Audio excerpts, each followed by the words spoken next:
Importante. Hoje a gente vai falar de impairment. Impairment é um tema que dificilmente ele aparece sozinho, né? Normalmente ele aparece combinado com o imobilizado ou com o intangível. A gente até tem uma outra questão teórica, principalmente só dele, mas a gente tem ele normalmente combinado com outros assuntos. Então, o exercício mais comum da FGV. A FCC gostava bastante de fazer cálculo disso, gosta, né? A FGV, o exercício mais comum de todos é assim: você tem um imobilizado, você adquire esse imobilizado, tem a vida, né, desse imobilizado, faz a regra dele, faz a depreciação, faz o custo de aquisição, vai fazendo a contabilização normal. Aí acontece alguma coisa, você tem que fazer o teste de recuperabilidade, faz a perda no meio do caminho, volta, e aí continua a depreciação, tem a depreciação remanescente. Então essa é a lógica mais comum, vamos dizer assim, né? Você fazer primeiro a depreciação, depois o impairment, depois a depreciação remanescente. O que a gente precisa saber sobre impairment que a gente não pode deixar passar de jeito nenhum? A gente precisa saber de impairment o seguinte: primeiro, que ele é uma maneira de reconhecer mais assim rápida, de reconhecer uma perda que saiu do padrão. Então vamos imaginar o que é essa história de perda que saiu do padrão. Eu tenho uma expectativa que eu faço de depreciação, de amortização, de exaustão, de um imobilizado ou de um intangível, que é um ativo que fica comigo por um tempão, e eu tenho uma expectativa de como é que ele vai se comportar. Então eu faço lá uma vida, uma estimativa, e vou fazendo essa depreciação periódica. Acontece algo no meio do caminho que o CPC 01 e o CPC que trata de impairment normalmente vai chamar isso de um indicador de perda. Então acontece algum indicador, que pode ser um indicador interno ou um indicador externo, e alguma coisa me leva a imaginar que aquele ativo não vai mais ter todo o potencial de geração de benefício futuro que eu acreditava, e que é representado pelo valor que ele tem registrado na contabilidade até aquele momento. Como assim? Eu comprei um ativo por, sei lá, 100, coloquei além desses 100, né, do ativo, todos os gastos necessários para que ele fique pronto, e ele começou a ser depreciado. Chegou um determinado momento da vida, ele está registrado por 75, por exemplo, com a depreciação que ele veio acontecendo. Eu sei que ativo, conceito de ativo, é um bem ou direito controlado pela entidade do qual se espera benefício econômico futuro. Nunca um ativo vai poder ficar registrado por um valor superior ao do benefício econômico futuro esperado.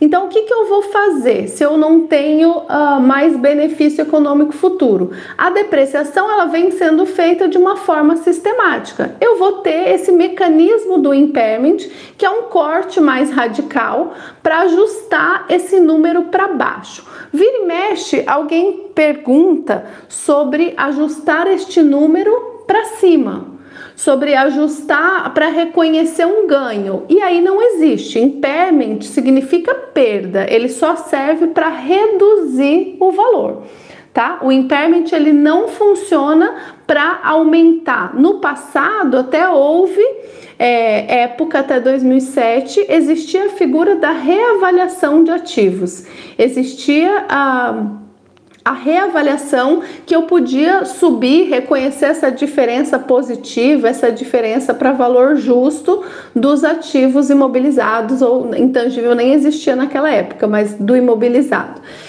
Isso não pode acontecer com o impairment. O impairment é sempre para baixo, tá? O impairment é sempre uma redução. Aí tudo bem, então eu vou fazer a redução pelo impairment, e isso vai ser feito por intermédio de um teste, de uma validação de valor. Então qual é o valor que eu vou baixar? Eu tenho dois testes que eu posso fazer. Então, eu sempre vou ter que comparar na hora de fazer o teste de recuperabilidade o valor contábil do bem, e aí já falo um pouquinho melhor sobre isso, com o valor recuperável. Lembra daquela ideia de custo ou valor de realização dos dois o menor, que vem do registro pelo valor original? Pois é a mesma coisa aplicada aqui, trazida para o imobilizado. Então, custo ou valor de realização dos dois o menor, porque eu não posso reconhecer ganho. Então, custo contábil é quanto está valendo ou por quanto está registrado aquele ativo na data do teste, na data em que você está querendo validar aquele número.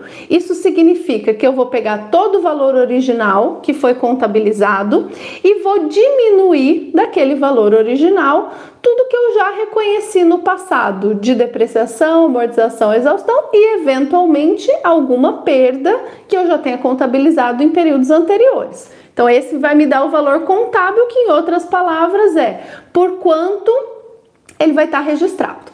Do outro lado, o número que eu preciso chegar para comparar é o valor recuperável. E o que vai ser o valor recuperável? A norma vai dizer o seguinte: olha, estamos falando de um imobilizado. A gente sabe que você vai ficar bastante tempo com ele, mas vamos pensar o que é que você pode usar para comprovar que esse ativo vale ou não. Você pode usar valor líquido de venda. O que é valor líquido de venda?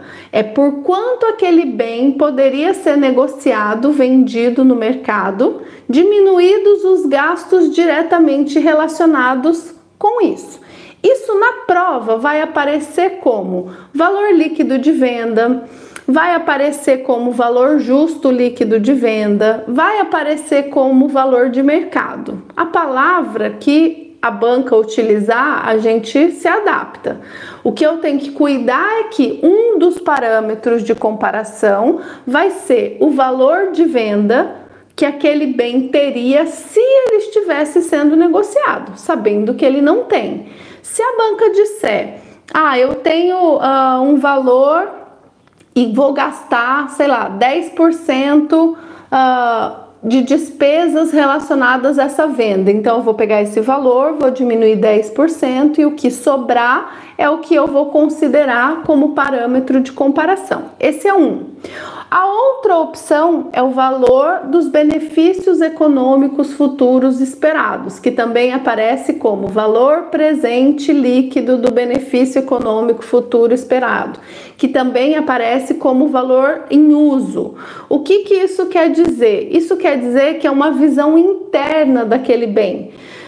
O que aquele bem vai gerar para você de lucro ao longo da vida dele, durante todo o futuro da vida dele, trazido a valor presente. Então, mais ou menos assim, vamos imaginar uma máquina que me ajuda a produzir caneta.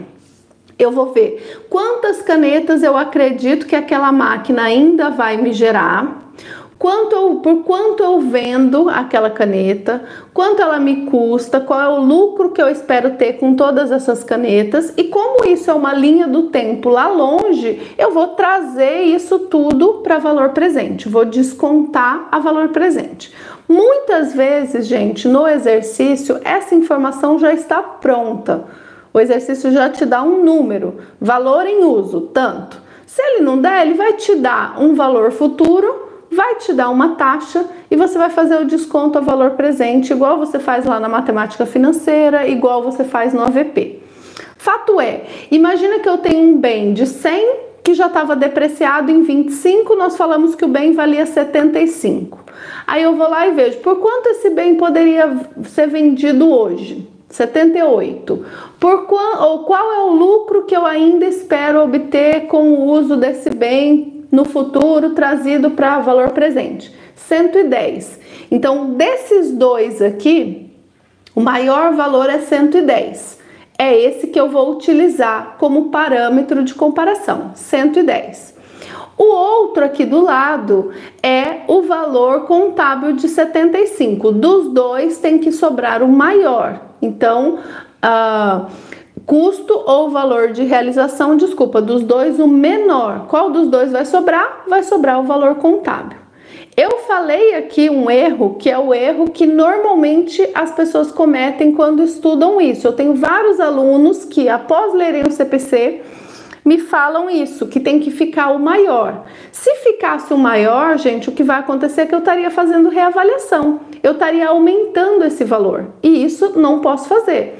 Então, é o maior parâmetro de comparação. Entre essas duas opções que eu tenho, valor em uso ou valor líquido de venda, eu posso sim pegar o maior. Por quê? Porque qualquer um desses valores serve para provar o meu ativo.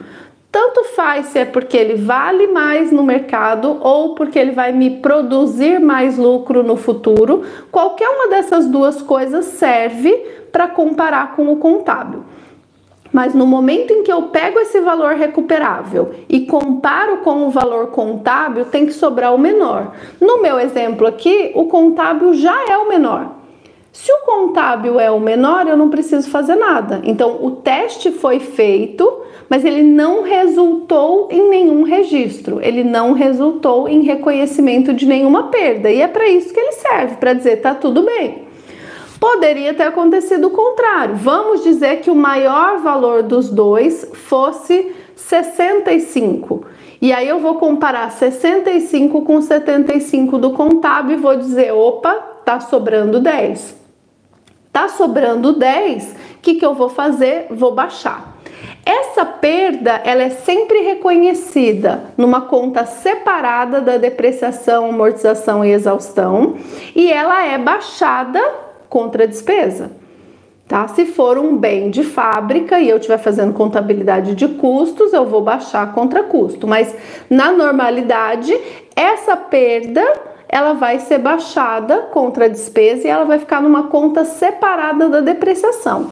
Embora o efeito que ela cause seja a mesma coisa, o efeito que essa perda causa é o quê? É eu reduzir de uma forma mais drástica o valor daquele imobilizado, assim como a depreciação. Só que elas não se misturam porque elas têm natureza diferente, inclusive a perda em algumas situações pode ser revertida, mas já chego lá.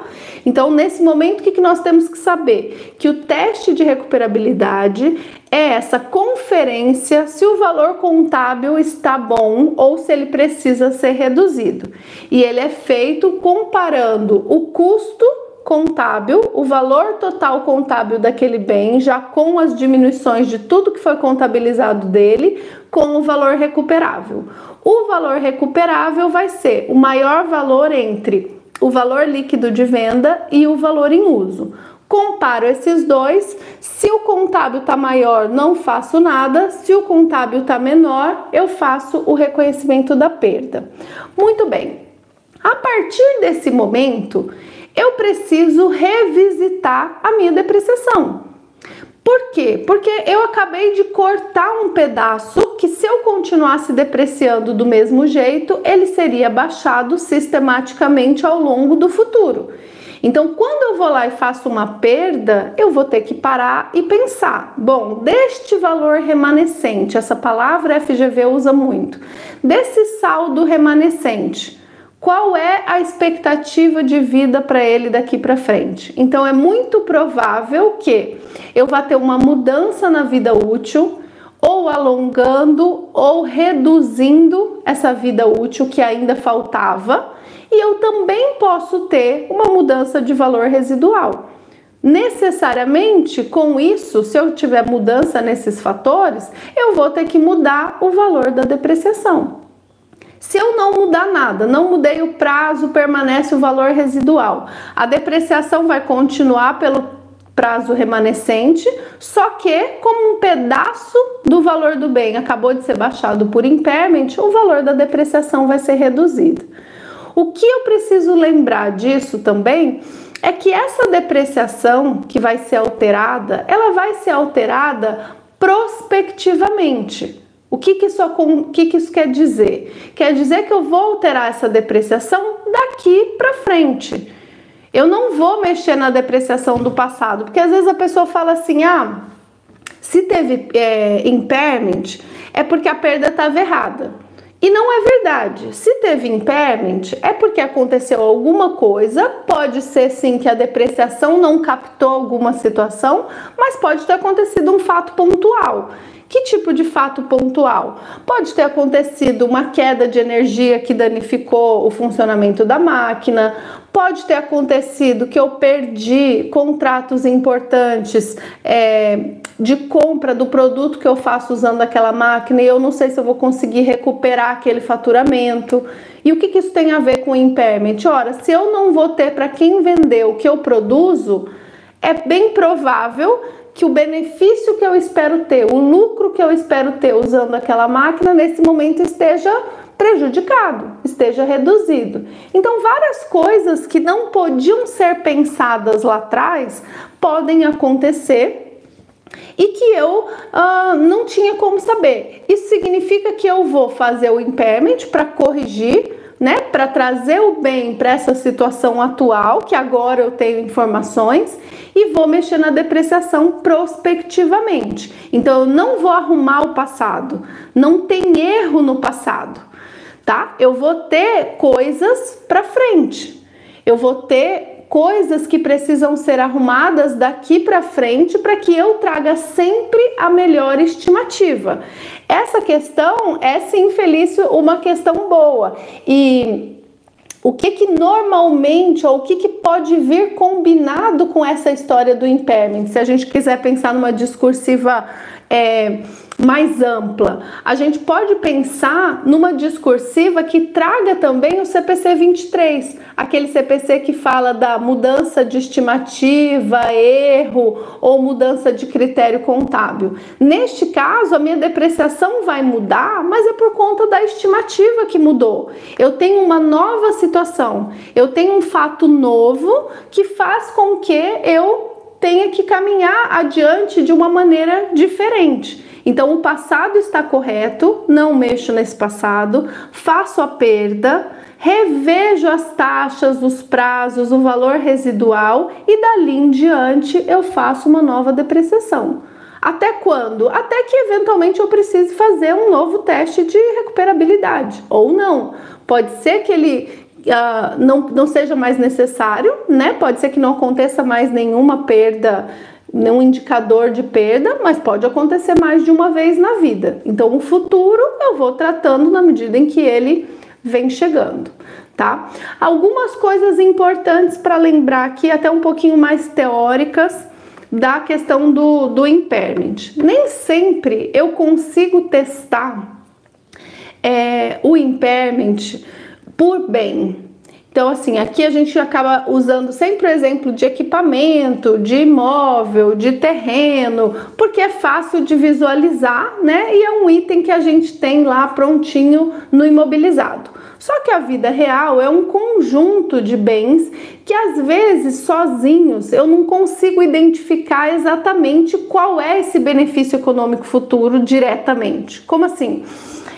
Imagina que eu sempre falo sobre uma sala de aula, né? Porque é o meu exemplo mais fácil aqui. Vamos imaginar que eu tenho que dizer qual é o benefício futuro que eu espero obter com o uso dos bens que eu tenho na minha sala de aula.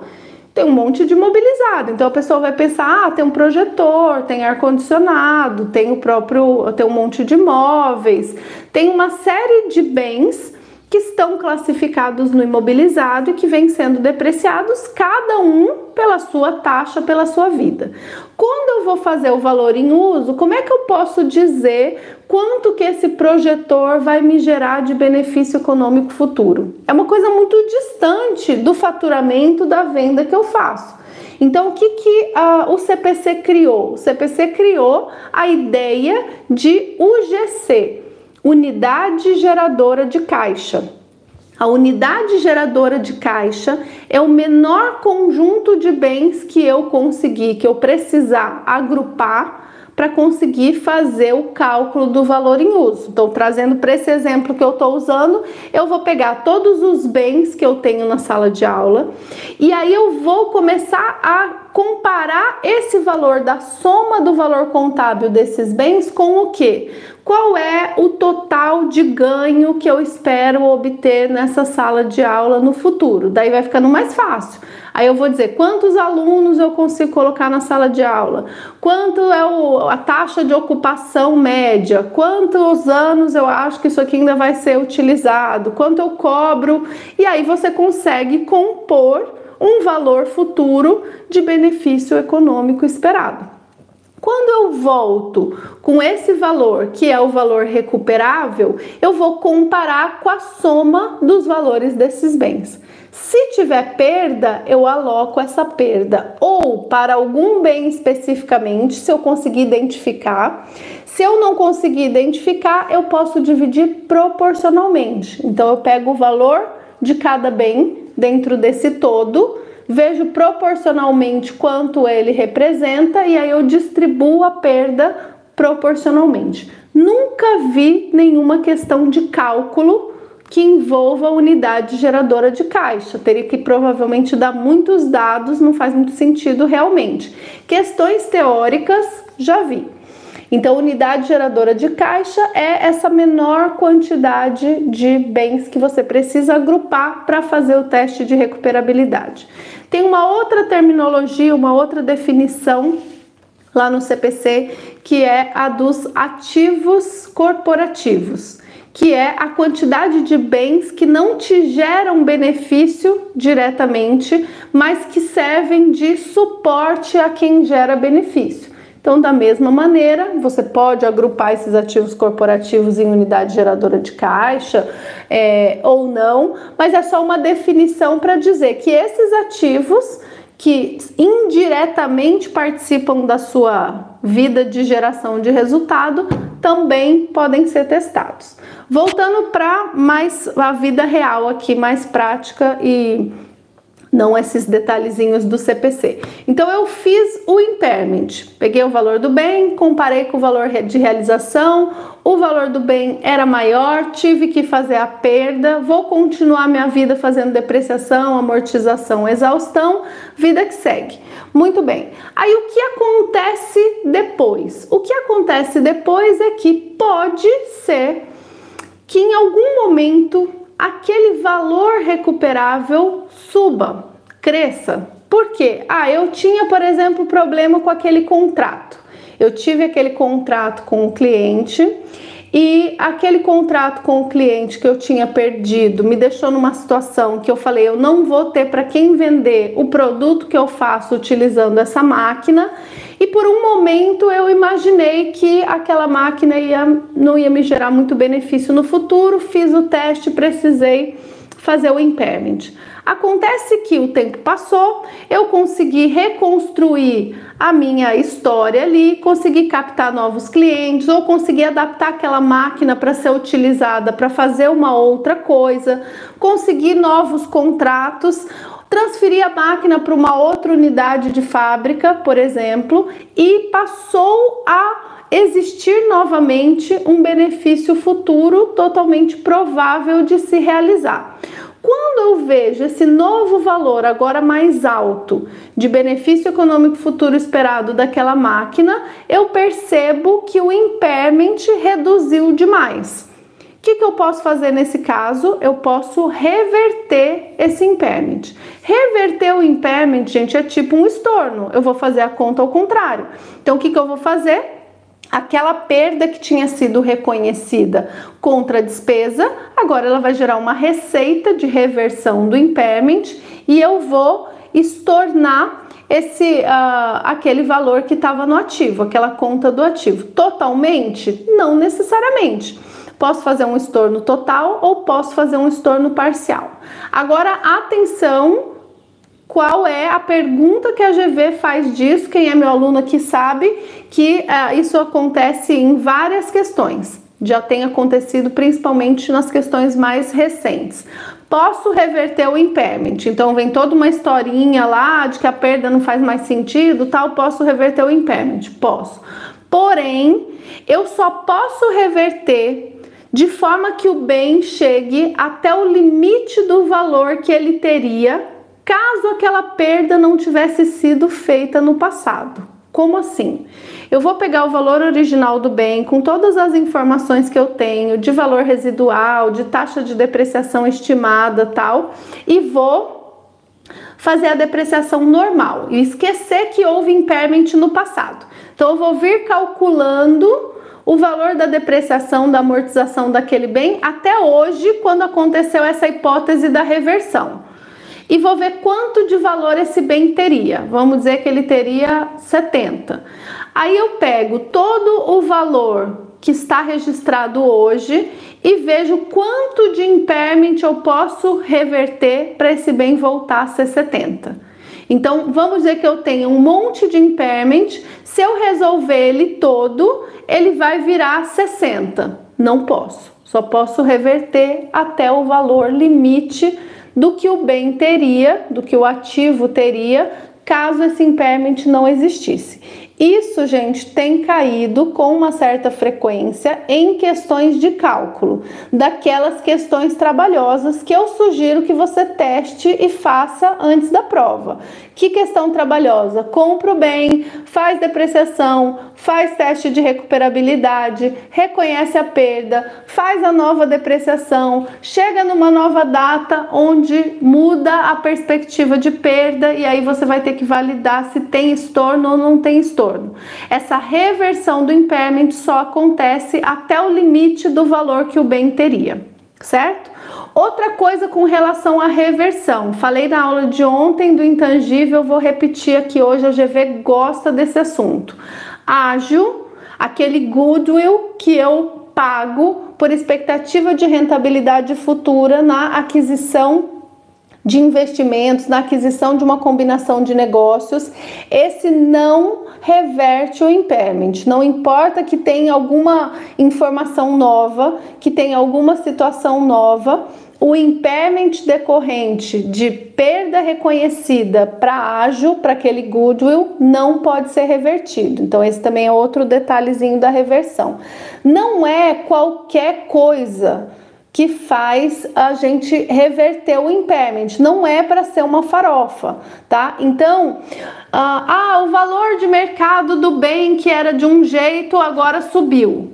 Isso não é motivo para reverter o impairment. O motivo para reverter o impairment é normalmente aquela limitação, aquela situação que me impedia de ter o benefício ou de utilizar esse bem e conseguir uma determinada rentabilidade, aquela situação deixou de existir.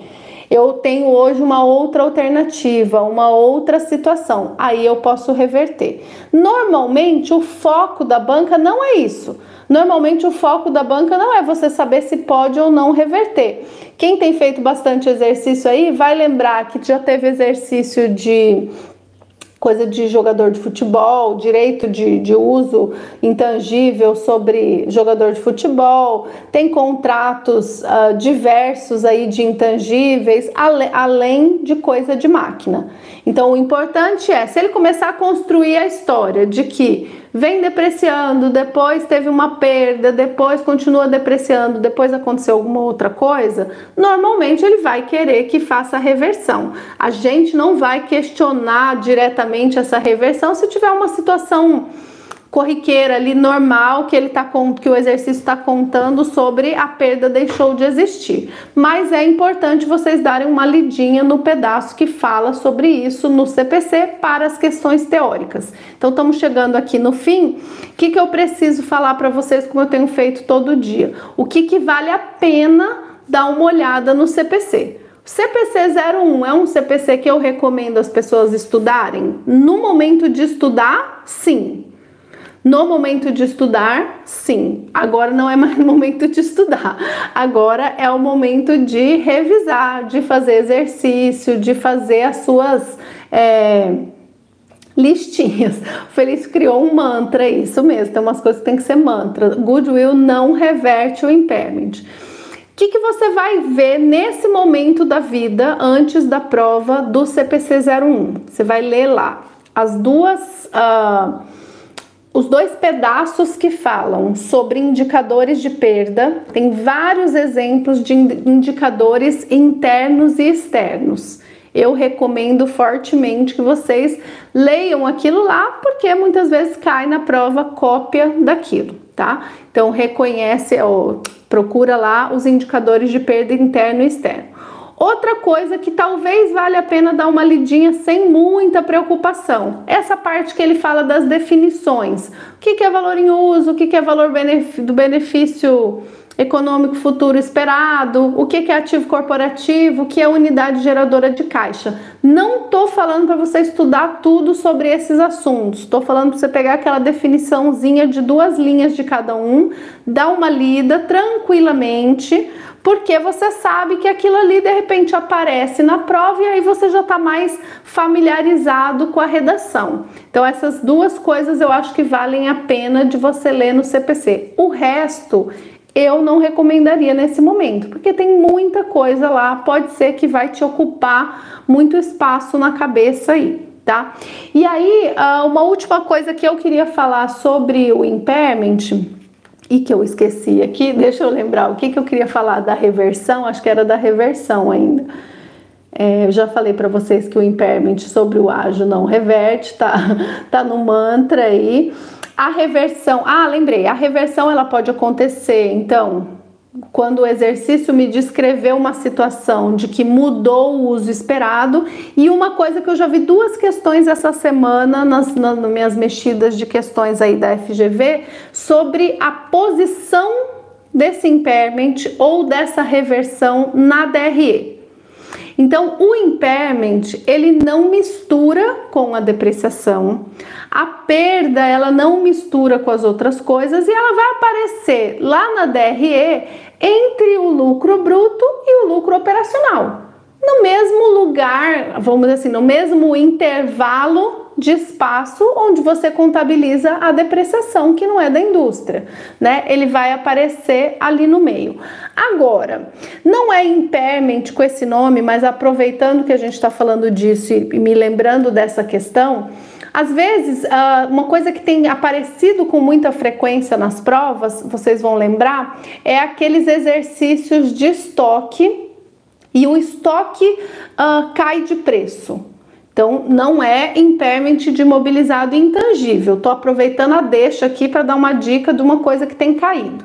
Então, eu tenho lá estoque de mercadorias, eu compro mercadorias, normalmente o exercício descreve uma compra de mercadoria, e aí eu começo a vender. Vou vendendo sempre por um preço maior do que o desse valor que entrou no estoque. Em algum momento no meio do caminho esse preço começa a cair. Enquanto esse preço de venda cai, mas ele não atinge o valor do estoque, tá tudo normal. No momento em que esse preço de venda passar a ser menor do que o valor do estoque, esse estoque teve um problema de valor recuperável também. E aí eu vou fazer uma redução. A redução disso chama redução ao valor recuperável de ativos. É um tipo de impairment, só a gente não usa esse nome, mas é uma perda também que eu vou fazer do estoque. Quando eu tenho essa informação de que o valor de venda é maior do que o valor que está reconhecido, eu tenho que fazer uma redução. Da mesma maneira, numa conta redutora, eu vou fazer essa perda estimada na realização do estoque e vou lançar uma despesa. Nesse momento é que é importante pensar na DRE, porque essa despesa não mistura com o CMV. O custo da mercadoria vendida é o custo da baixa que eu estou fazendo da mercadoria normal, pela venda, pela saída da mercadoria. Agora, quando eu tiro, né, a baixa efetiva disso via impairment, quando eu faço esse corte radical, ele não pode interferir no lucro bruto. Porque imagina que eu tenho um estoque gigante, faço lá uma perda. Se eu atribuir toda essa perda ao CMV, eu vou distorcer completamente o valor do meu lucro bruto. Então, a perda do estoque que vai continuar lá e que não está sendo vendido, não pode chamar custo da mercadoria vendida, porque não é vendida. Ele vira uma despesa também nesse colchãozinho entre o lucro bruto e o lucro operacional. Os próximos CMVs da venda desse estoque vão ser baixados pelo valor que remanesceu no estoque. E aí vem normal para o CMV. Entenderam isso que eu estou dizendo? Eu vi acho que 2 questões essa semana que faz essa movimentação do estoque. Em algum momento o estoque tem perda. E essa perda, ela vai ser reconhecida no resultado. Aí o bonitão lá da FGV pergunta sobre o lucro bruto. E aí a pessoa fez a conta toda certinha, só que mistura o impairment com o CMV das mercadorias que foram vendidas. E isso não pode ser feito. Então, CMV é para mercadoria que está sendo vendida. É a baixa do estoque das mercadorias que estão sendo vendidas. O impairment é outra coisa e vai ser contabilizado separadamente depois para baixo do lucro bruto. Beleza? Pessoal, de impairment terminamos por aqui. Como eu disse, um assunto com altas chances de ser cobrado, provavelmente misturado com imobilizado ou com intangível. Por mais confuso que seja o palavreado e tudo, não tem segredo. Tem é braço, normalmente. Tem é trabalho. Então, o que tem que fazer? Muito mais útil do que ler um monte de pedaço do CPC. Pega lá 3, 4, 5 questões que tenham impairment, preferencialmente dessas de cálculo, e faça o cálculo. Faça o cálculo na mão, aprenda a se organizar com aquele monte de dados, sempre tendo foco na cronologia. Você vai pensar na ordem cronológica dos acontecimentos. Você vai pensar no que você comprou primeiro, compõe o valor da compra, depois vê se tem valor residual, faz a depreciação, faz o teste e assim sucessivamente. Por quê? Porque são exercícios que concentram muitos dados, muitos acontecimentos numa linha do tempo e ele vai te perguntar só lá no final. Então, normalmente, a pessoa que sabe fazer erra porque comeu barriga em algum número, porque fez a conta errada, porque esqueceu de tirar o valor residual, ou tirou o valor residual do valor final do bem, porque fez alguma bobagemzinha dessas de conta, tá? Ou porque inverte a lógica do negócio, entendeu? Faz impairment antes de ter feito a depreciação, se bagunça aí na cronologia. Então, esse tipo de exercício, você precisa achar um jeito de você se organizar. Eu gosto sempre de ler o exercício todo primeiro, prestar bem atenção na pergunta, grifa lá o que você está procurando. Esse ato de grifar, de escrever, de identificar o que você está procurando ajuda o cérebro a focar nessa resposta. Aí você volta para o exercício, vai lendo com calma, vai estruturando os dados para fazer os cálculos, tá? Então, altas chances de cair.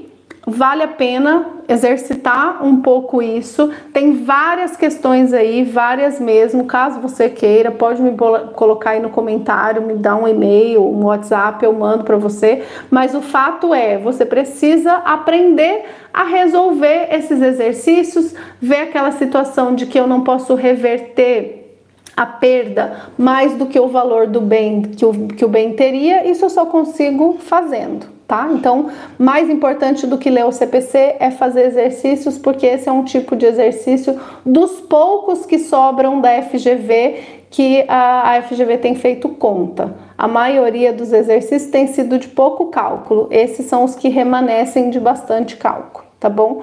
Deixa eu ver a dúvida do Ronildo aqui. Se na DRE fica registrado como despesas com impairment, ele normalmente vai ser perda por impairment, despesas com impairment. O nome não é uma obrigação. Perda estimada, redução ao valor recuperável de ativos. O mais importante é eu saber, Ronildo, que ele fica dentro daquele espaço que contém as despesas administrativas, comerciais, de venda, aquele espaço entre o lucro bruto e o lucro operacional. Então, ele é um tipo de despesa normal, operacional da empresa e fica entre esses dois subtotais, lucro bruto e lucro operacional.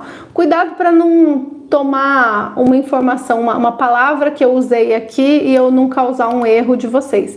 Hoje não tem mais despesa chamada de não operacional, tá? E nem receita não operacional. Tô falando isso, não tem nada a ver com impairment, é por conta da maneira como eu respondi o Ronildo aqui. Despesa excepcional de venda ou de baixa de bens que normalmente não são vendidos, por exemplo, quando eu vendo um imobilizado, um intangível, quando eu baixo algum tipo de investimento, isso é exceção na contabilidade.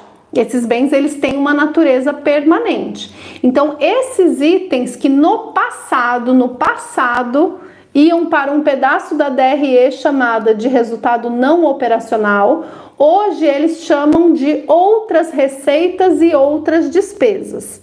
Depois que eu passo aquele total lucro operacional, na próxima linha vão vir as outras receitas e outras despesas que eu obtenho na venda ou baixa desses bens de natureza permanente. Isso não leva mais o nome de não operacional. A gente fala isso no dia a dia, na vida real a gente continua usando essa nomenclatura, mas na DRE não, e a GV pergunta isso com uma certa frequência, tá? Então o resultado não operacional não vai ter na DRE. Pessoal, hoje passei muito aqui, acho que tá suficiente de impairment. Me perdoem o atraso dos minutos, a cara de louca e eu não ter feito a aula ao ar livre. Eu tô de roupinha de ginástica aqui, eu vou fazer minha atividade física agora. Perdi a hora totalmente, levantei da cama, era 5h29 para mim, que são 6h29 da maioria de vocês aí. Falei, não vou deixar de cumprir a minha live combinada, então vou assim mesmo, de cara de louca, vou ligar o celular ali e pegar no tranco, tá bom? Um ótimo domingo para vocês.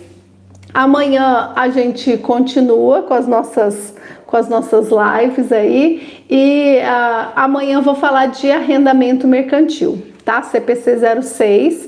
O arrendamento mercantil de amanhã a gente fecha esse combo de imobilizado e intangível, tá? Então nós falamos já de imobilizado, de intangível, de impairment, de arrendamento mercantil. Aí fechou esse assunto, podemos passar para o próximo, tá bom?